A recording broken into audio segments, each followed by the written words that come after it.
Hey, welcome into another edition of the North Idaho Prepcast here on IdahoSports.com, episode 19. And man, we're essentially in the holidays.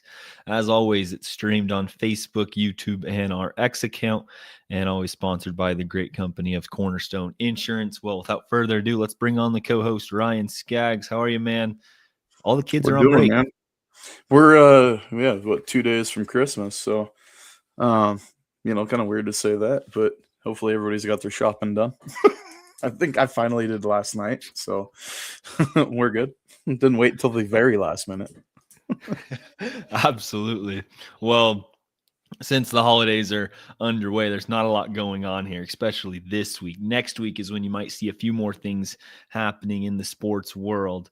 But we wanted to spend some time and recap the last week, especially in the wrestling world, and then hit a little bit on the top teams in the basketball landscape. See if there are a couple big stories out of North Idaho that we wanted to hit on as well. So without further ado, Skaggs, I'll turn it all over to you, and you can just lay the land on the wrestling landscape of the last few weeks, last few days in North Idaho. Yeah, I mean, it was a pretty good showing from the North. We didn't get the team titles like we've seen in the past at Tri-State, which was this last weekend at North Idaho College. And hats off to the NIC staff. They put on a phenomenal tournament this year. Um, that thing seems to go off without a hitch, and they've got that thing down to a science. And it stayed on schedule pretty nicely. I was able to be the public address announcer for finals at NIC, which was a ton of fun. So I got to see all of the championship matches, and I showed up early and watched the placing rounds too. So the third, fourth matches, the 5, 6, and the 7, 8 matches. Got to see a number of kids from North Idaho do really well. I mean, this is the best of the best tournament. So you got teams from Western Washington, teams from Montana, teams from Idaho, North Idaho, South Idaho, Southern Idaho, especially out of District 3, because Meridian and Rocky Mountain were there. So it's kind of a best of the best, and Tri-State, for folks that may not know a ton about it, is an absolute meat grinder and a great litmus test for the state tournament. If you place at Tri-State in the top 8, your season's going to go well for you. Historically, it's shown that Tri-State placers tend to go on and place within the top 4 or 5 at state. So if you're hitting the podium at Tri-State, you're doing something. But the North was represented pretty well, especially in the championship matches. At 106 pounds, we had a champ, Colton Story from Kellogg, won the whole thing. Did an awesome job. He wrestled his tail off in that match, ended up picking up a nice win over a Fargo All-American, a freshman from Gonzaga Prep in Spokane, Carver Peasley. Colton won by decision. He would finish 4th last year, get a championship this year in his junior season. Sorry.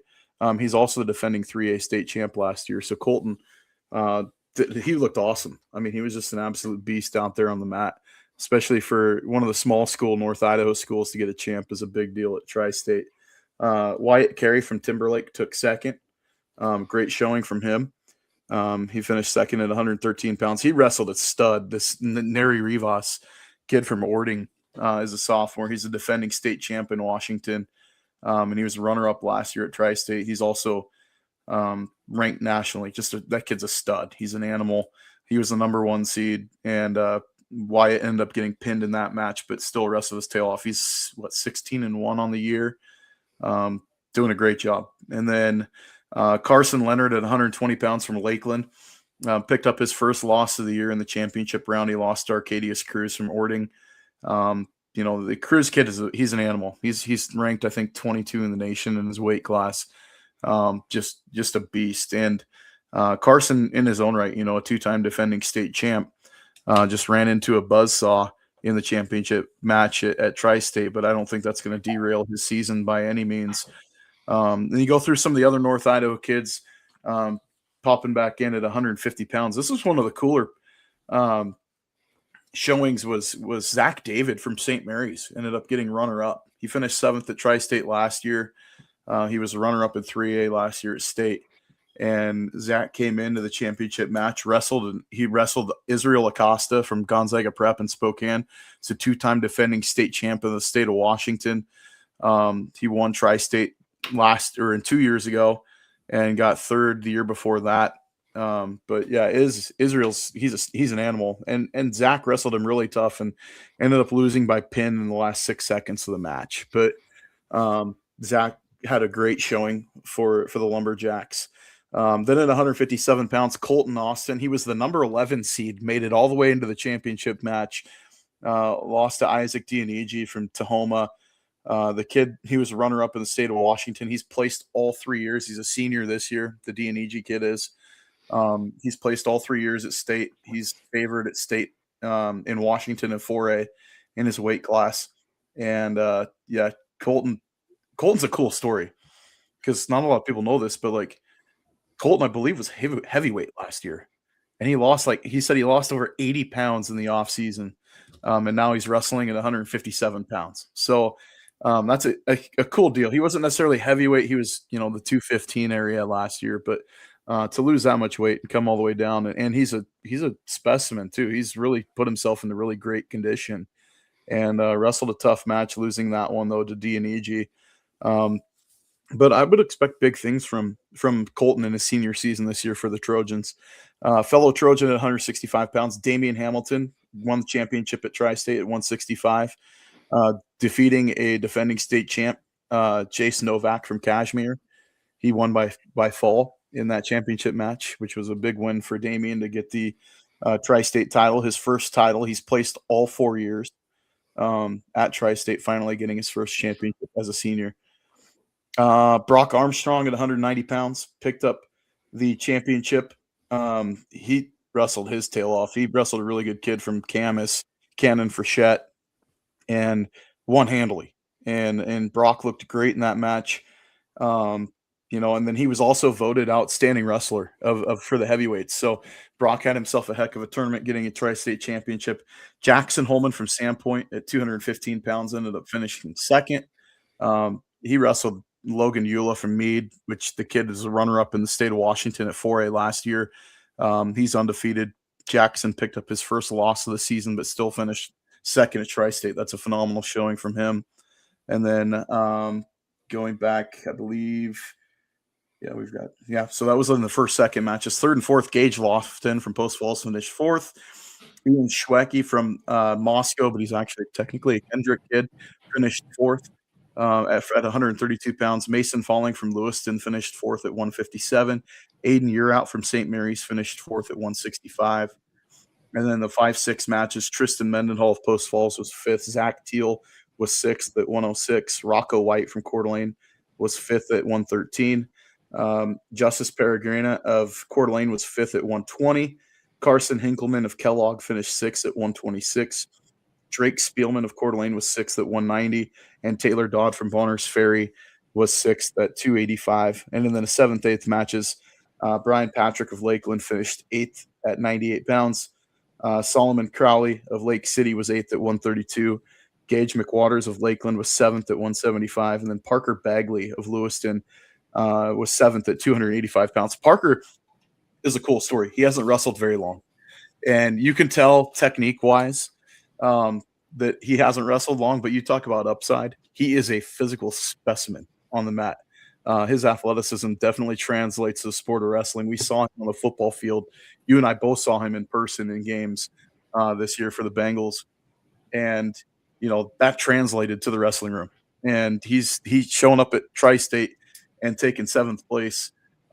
Great showing from Parker. That was kind of a cool story for him. And there was a little bit of buzz around him too, because he gets out there and he kind of just looks like a man. I mean, he legit looks like a 30-year-old dude out there. I mean, he's built, he's yoked, and he got out there and took care of business in that 7th, 8th match, which was pretty cool. So, but a great showing from the North. I think overall, I think this was the year we kind of talked about a little bit last week, but we may not see the state champ come out of the North from the team race, but we're going to see a lot of state individual champions come out of the North this year. And that's definitely going to show up. I think that, the cupboard for some of these teams, I don't know if Post Falls is going to repeat. They're going to be in the podium. But, you look at these rosters and the kids that they've got, there's some dogs out there. There's some absolute dudes that can step out there in any night, get you a big win. And that's a huge tournament. Like I said, the best of the best from Washington, Idaho, and Montana are there. So if you're placing there, you're doing something good. It was obviously the championship was won. I think it was either Ording or Tahoma. They were pretty close. neck and neck. Meade was right in the mix too in the top 3, but all Washington schools. But still an awesome tournament and just a great showing from these North Idaho kids. Absolutely. We got a few comments coming in. Xander Scholes says Colton Austin was 235 as a freshman. And then Mike Scholes says Colton Austin started high school at 235, wrestled at state last year at 157, lost most of his weight since 10th grade. Yeah. Two things. I was reading what was on his bio sheet, and he said he lost 80 pounds. So, like, that was crazy. So. Do you think – I'm going to put you on the spot with a couple things. Do you think that is – an advantage coming in after losing all that weight? Like, I mean, absolutely. Is there any downside? You're wrestling all these bigger dudes. If you're used to wrestling, 215, you're 235, 285. Like, these guys are going to feel like feathers when you start stepping out on the mat. I mean, the more weight you drop, you're keeping the same muscle mass. You're just losing the periphery mass around you. It's going to go well for you. So, do you think there is a quickness element of it that you might have to adjust to? Yes. Yeah. I think the guys, obviously you're going to be wrestling guys that are a little more agile, the smaller they are. But the strength element is where it really shone for Colton. And he's an ox out there. I mean, you look at him on the mat and he's muscling guys around. So he's used to the bigger bodies, which I think plays into his favor of, getting these smaller guys. He's going to be able to use more muscle. The quickness does come into it. You'll have some kids coming up that maybe are less, than 157, but it's going to go well for him, I think, this year, just based on the maturity too, that he's kind of grown into his frame. And you can tell that there could be big things coming from him this year, especially in the state of Idaho at that weight class. He's looking pretty darn good. Like, let's just be real. Mm-hmm. Are there a lot? I'm just going to keep going now. Are there a lot of, when you wrestle, say you're at one weight class as a freshman, is it typical for you to continue going up in your weight class? Because it seems like a lot of times they stick to the weight class that they had success in. Maybe I'm wrong. I mean, you can't help but grow. So I mean, some kids are going to grow, some are not others. I mean, like, I started my high school career as at 160 pounds, and every year I went up weight class. So, I mean, you'll grow. A lot of these kids, some of them don't. I mean, you'll see upperclassmen. I mean, I'll just use the example at 113 pounds. Wyatt Carey of Timberlake's a senior, and he's been there, 98, 106, 113 all the way through high school. So, and you're wrestling typically underclassmen in the lower weight classes. So, there's an advantage in that situation that he's going to have the maturity to where he's an 17, 18-year-old kid wrestling 14, 15-year-old kids, every week or so. So there's advantages and disadvantages, I would say. Two is if you're trying to keep that weight, sometimes you're having to suck or keep your weight down. So you're being more cognizant of, pluses and minuses of fuel, and have to have fuel out to maintain your weight. But there's obviously descent plans and things too. And it's early in the year, so there's guys that may be at, say, 190. They could be wrestling down later in the year as their descent plan allows them to go down. There's a lot that goes into wrestling now, that they have rules in place that you can't lose a certain amount of weight per week. Like, you've got to try to maintain and go down gradually, versus where, my era, we were throwing on garbage bags and putting on sauna suits and then putting on sweats and go sit in a sauna and spit in a cup and all that stuff.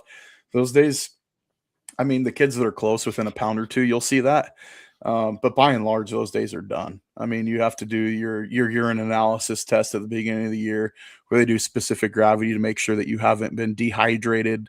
There's all of these things, and you're constantly checking your weight as the season goes. And, so it becomes more maintenance than it does crash dieting. So it got rid of a lot of the unhealthy habits. But you still have to maintain and monitor what you're putting in, especially Christmas time. I mean, as a coach, that was the time of year that I'm like sitting there and dreading.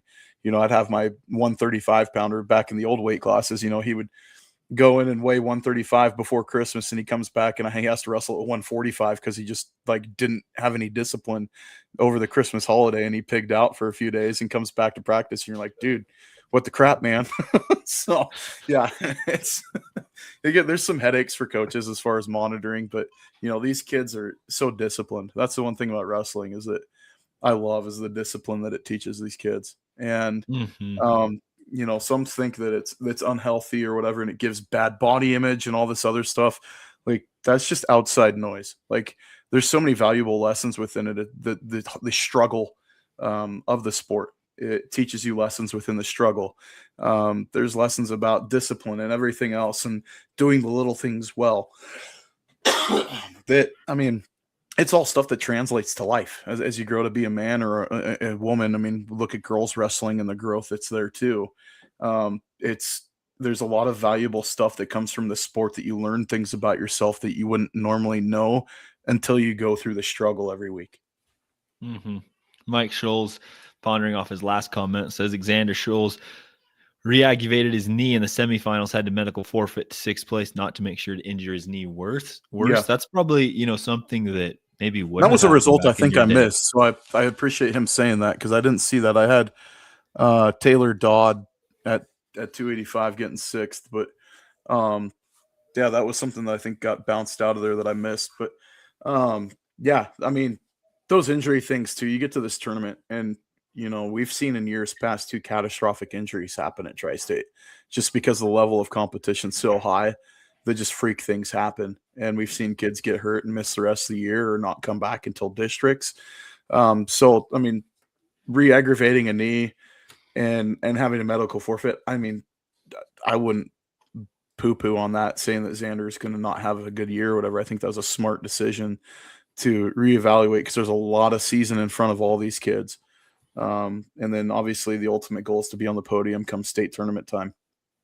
Mm-hmm. No doubt there. One last thing I wanted to ask you. There is a lot of good programs here in North Idaho, like you Oh yeah. mentioned, some reigning team state champions. What do you think it takes? What kind of culture do you have to build as a team to create a successful program in the sport of wrestling that maybe is different than other sports? You have to.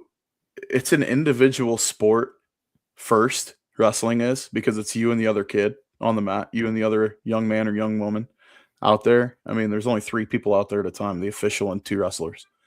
So you have to know your team. I think the biggest thing is it happens in the practice room. Your team culture is 100% built. How do you practice? And what you will typically see is where there's success, you'll see if one guy's really successful, there's either one right behind him that's placing too, or there's a weight class above or below that's placing as well. And so it's those practice partners in the room is what grows your culture. Post Falls has been a great example of that over the last probably 15 years, because they have so many dang kids in the room. But it's, you raise the level of the guys around you, those hammers that you get, the guys that go win national championships at Nebraska, and NCAAs. That started somewhere, and it started at the kids level. Like, it's club. I mean, it just goes up and up and up from there. A strong club program is going to build a strong high school program, and the coach is going to be involved in all steps, or multiple coaches. I think the other thing too that gets really unsung is coaching has so much to do with success of your team. I mean, you'll get the kids that train and do really well and do the Fargo circuit, and they do the training centers and all that stuff. Like, those guys are there. You'll see them kind of, we have 2 or 3 really good kids on a small school program. Well, those guys are probably putting in the time in the off season. They're wrestling freestyle. They're wrestling Greco. They're doing the, Fargo circuits and stuff like that. They're wrestling the USA wrestling programs. There's a lot of things that go into it. So you have, the buy-in from the kids. You've got the effort from the kids, that they're trying to match each other's effort. The young guys are wanting to emulate and have the success of the older kids. The coaching has a huge amount to do with that as well. The coaching's pouring into those kids, and there's time. The coaches are putting in time, going to clinics. They're getting new stuff. They're going back to the basics day in and day out. Getting it done in the classroom. The one thing that I think gets oversung is that, it's overlooked, is that a lot of these successful kids, they've all got 3.0 GPAs and higher. And I mean, by and large, when I did the bio sheets for all these kids at Tri-State especially, I think there was only 4 kids that had lower than a 3.0 GPA. So if you're an achiever and you're a high achiever in the sport of wrestling, it's going to show up in other areas too. And as a coach, that's a culture that you want to build, that like, you're going to be successful at whatever you do. If it's doing a fundraiser, you're going to blow it out of the water. If it's in practice and it's with your partner, you're going to blow it out of the water. If you're that person that's getting pushed as the number one, wrestler, and then you're number two, it's got to be like 1A, 1B. I mean, those kids are going to start making strides, and that's where you see those at-large bids to state, and you're seeing multiple kids from one school in a weight class. There's so much in it that goes in that it's not like football where it's like play calling and plug and play into a position, and that's how you have your success. Because I've coached both sports, wrestling and football, and they're so drastically different because you have to know your kid and who you can and can't push, but you also have to know your team of like, there's a lot of chess matching of like putting right guys in the right position. Like, hey, you're really strong. Maybe you wrestle up this week because we need that guy in this, to get fifth or better to get us those extra points to get us a team title. So there's a lot in there that gets moved around. And, if there's kids listening to, they're probably, there's individual things that each individual kid is so different. That you've got the kids that are playing Pokemon, they roll out on the mat and they go undefeated. Then there's other kids that are sitting there and they're junkies. They're in the corner yelling for their lightweights, and the younger kids and the blood rounds and stuff like that are like second coaches. And then there's other kids that are in the stands doing their homework. And there's just so many different types of kids that you'll see out there that all have success, but they all do it individually in their own way. And that's the cool thing, is that it's an opportunity for a kid to be unique. And so as a coach, if you're going to be successful, it's understanding your individuals and how they operate and being able to have a coach that fits that style. So the teams that have multiple coaches, it's like not every coach is going to go out there and be Dan Gable and just be screaming in the kid's face. You're going to have the other one that puts his arm around the kid, walks him through methodically. Hey, this is what happens. This is what doesn't happen. Breaking down film, match film, breaking down, scouting other kids that you're going to wrestle in the tournament. There's so many aspects to it that just go in. That's why I love this sport, is because it's not just a one size fits all thing. Mm-hmm. Yeah, you got me fired up. I want to go. I want to go wrestle now. I want to go start a program. That's sweet. How many years did you coach wrestling? So junior high and high school together, it was 11 years. Yeah. So quite a bit of experience. So yeah, and then you start obviously when yeah, and then it's crazy is that you're always learning something new. Like you think you've got it all figured out and you don't. And I think that comes as a maturation from the coaching aspect too. Is that, the young bucks want to run out there and they just want to have, a team of hammers that just goes out there and, beats the snot out of everybody day in and day out. But you don't build that overnight. Like that doesn't just happen. And then you can't, it's hard to inherit. You can inherit a really good team and still fail. Like that happens too. And so if it's a clash of styles and that they don't buy into the motivation from you or whatever it is, like from the coach's side of it, being in the corner versus being on the mat, you have to be able to be flexible. You've got to be able to understand which kids you can really push the buttons on and get fired up, smack around, in the room. And there was times where, I'd have to get on the mat and wrestle my guys because we just didn't have a heavyweight. We had one heavyweight and nobody else. So it was like, well, who's going to wrestle with that kid? Well, the coaches trade off beating on your heavyweight. So there was things that were like that, it's like, it's easier for a grown man to, even though he's got like 30, 40 pounds on me, it was easier for me to jump out there and roll with him than to make my 70 pounder wrestle my heavyweight every day in practice. 100%. And that's what makes wrestling so interesting is you've featherweights, lightweights, all the way up. It's not like one size fits all. For a basketball team, you're looking for a tall, lengthy dude, a really athletic dude, or a football, you're looking for a guy that's 6 foot 185. Wrestling, there's so many things. What kind of styles are there in wrestling?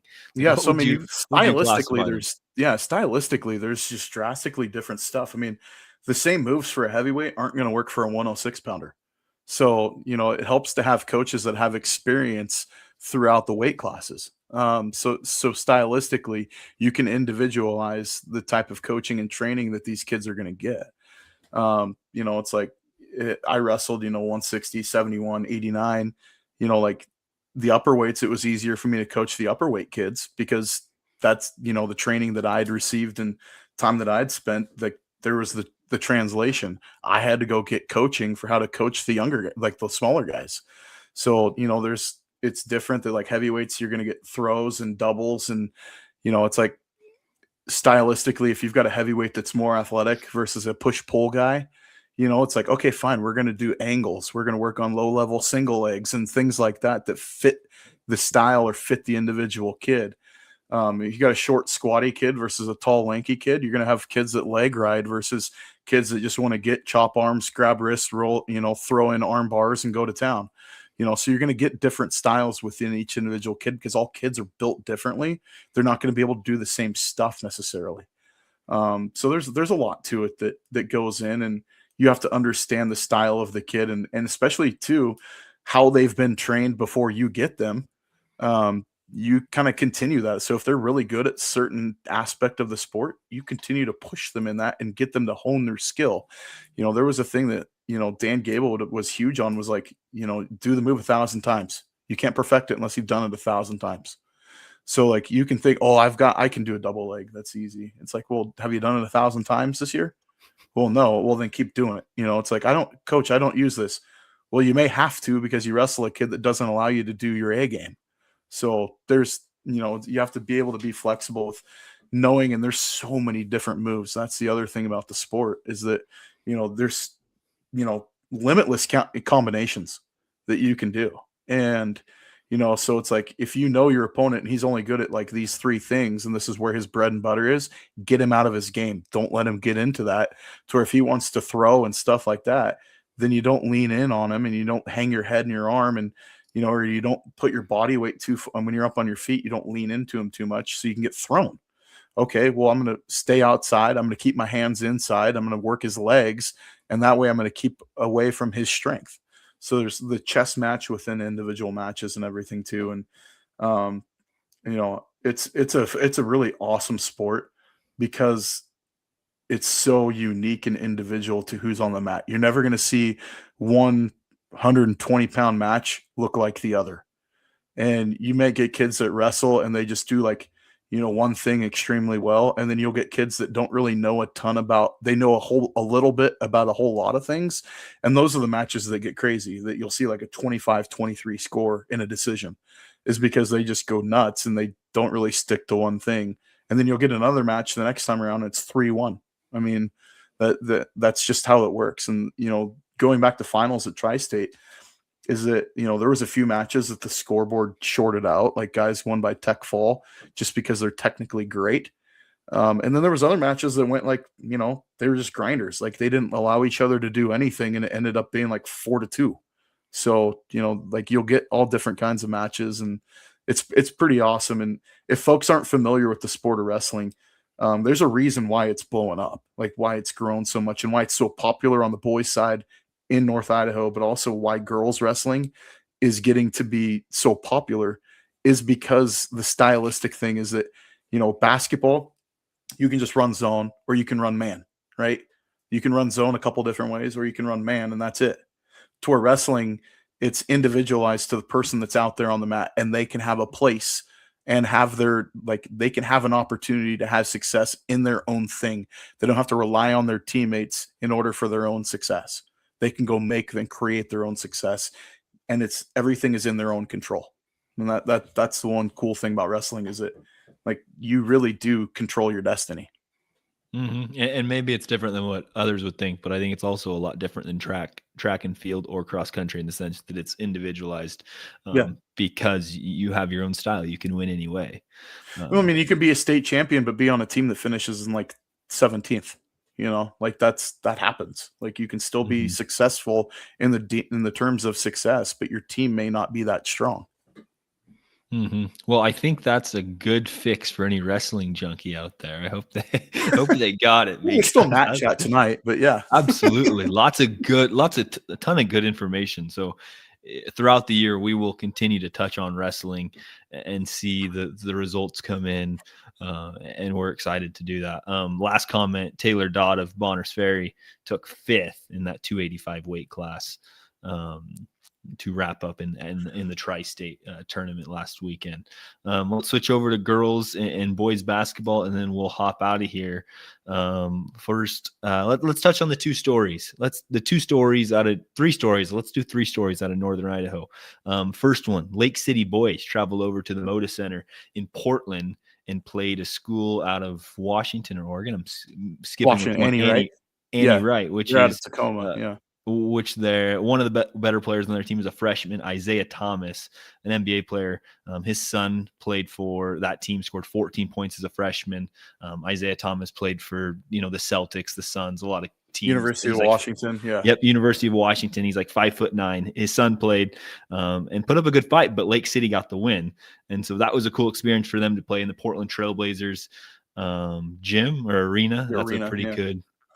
It's a cool story there. The other ones are, we'll do one more. Coeur d'Alene girls, they went to Phoenix, Arizona, played in a tournament with a few other teams. They beat Liberty, Pinnacle, Cathedral Catholic, and Villa Park in their 4 games over last weekend and claimed the Nike Tournament of Champions trophy there as well. Brooksley Colvin, I think, totaled like 135 points, which is incredible. 1,000 points in her career too, and she's only a junior. Yeah. Mm-hmm. So good looking, tournament and weekend for Coeur d'Alene. And then on the boys' side, last weekend, Caden Simmons and the Vikings of Coeur d'Alene went down to the Tarkanian Classic down in Vegas. And Caden Simmons put up some numbers that not a lot of people had seen before. Scored 53 points in a 17-point loss to Alta, which is out of Sandy, Utah. And he had 34 points in the first half and ended up 2 points shy of the school record that was set in 1986 by Kyle Wombolt. 55 was that total. Caden also obviously eclipsed 1,000 points. He's committed to Evansville, I believe. So 53 points, you don't see that. I've seen like Case Wynot score that a few times. Outside of that, not many people Dave Clute, I think, got there once or twice. Really? Okay. Seamus Wilson got over the 50 mark. And then you see it a little bit in the lower Engelson, Tyler Engelson got over it from Timberlake last year. And then I want to say, was it Tyson Charlie, I think, did it last year as well. Well, what do you know? There's a lot of 50-point scores. Yeah, 19 of those points came in the second And half. one of the levels might have hit 52 in one of their games not that long ago. In Potlatch, that wouldn't shock me. A couple years ago. 19 points were scored in the second half. He was getting double teamed at that point. Unfortunately, they didn't get the win, but still, they went down to Vegas and, competed with some of the better teams out of the West Coast area. Yeah. And, I think a fourth story you could say, too, is the windstorm last week and the amount of postponements that took place. Schedules come January are going to be nuts. There's going to be some busy weeks. Idaho Sports was supposed to cover the Nez Perce Deary game on Friday, and I was texting Casey Ralston, Nez Perce's girls head coach, and we were like, is there going to be a game? Is there going to be a game? And we're like, I don't know. And then we found out that there wasn't going to be one, and they don't know in the rescheduling yet, just because of the amount of people that weren't able to get out of their own driveways in Deary, just with the amount of trees down, not having power. Deary didn't have school for 3 days. So yeah, hope everyone's good. I think there's still folks around St. Mary's that are without power still. So yeah, I know Kendrick was hanging out in campers for a long time. Tim Silflo, I think they got their camping experience in late December. I think they'll probably look forward to being back in their homes. But yeah, that's going to be chaotic, is seeing how everything gets rescheduled with league play coming up for a lot of schools in the next few weeks. But let's look at our North Idaho 9. Not a lot of movement. Scaggs as still at the top for the girls, Coeur d'Alene, Sandpoint, Lakeland, Lapway, Grangeville, Prairie, Deary, Kamiah, and then Nez Perce. And then for the boys, Post Falls, Lake City, Sandpoint, Lewiston, St. Mary's, Lakeside, Kendrick, Orofino, and then Prairie and Lapwai still tied for that 9th place spot. Anything you want to change here, Scaggs? You sure? I thought about Moscow. I tell you what, they're getting on a roll. The Moscow girls, the Moscow Lady Bears, they had a big win against Kellogg last week. That one stood out to me.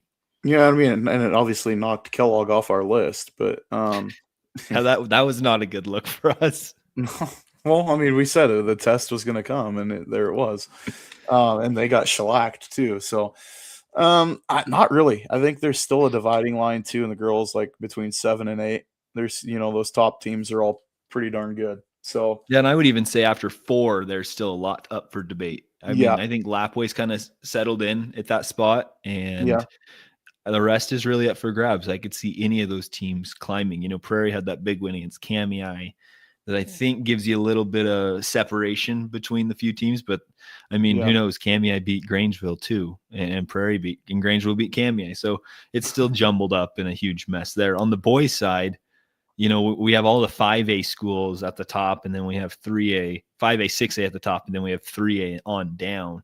I really think that 5A one, that boys list looks really good to me. Yeah. I feel like we're not missing a lot. Maybe Kendrick is a little upset about it, but they haven't played for a while.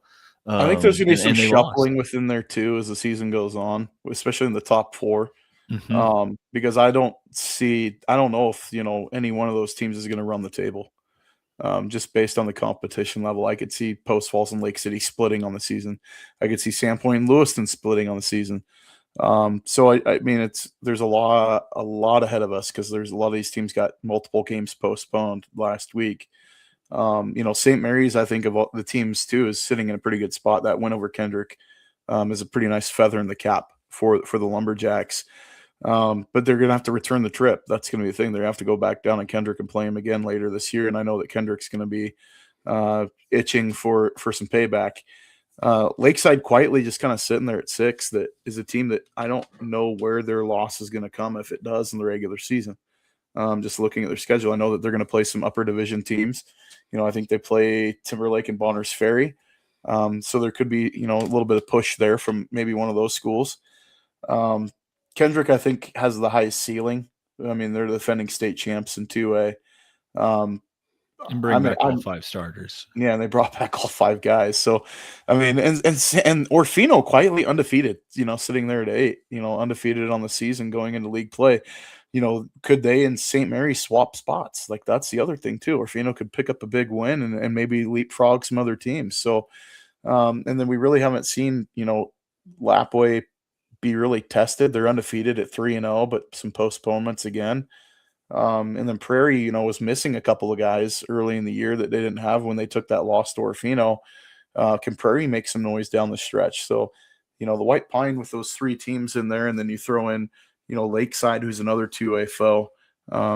That's going to be, things could get interesting down the stretch. So we'll see how it goes.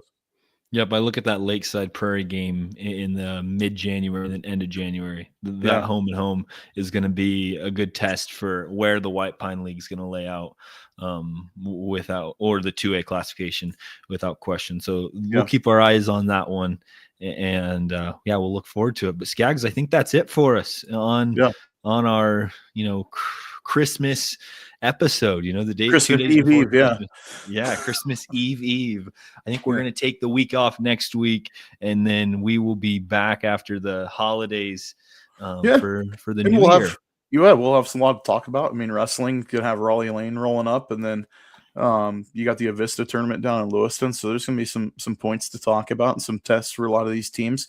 Sandpoint's going to have a tough stretch of games in front of them on the girls' side, playing the GSL schools. So it'll be interesting to see how, who's taking wins, who's taking losses once we hit the new year and we jump into the league schedule for everybody. So it'll be, there's a lot to talk about over the next, 8 weeks. So. Absolutely. Well, that'll be it for us on the North Idaho Prepcast. As for Ryan Scaggs, I'm Hayden Uhlenkott, and I'll say Merry Christmas to all, and to all a good evening, good afternoon.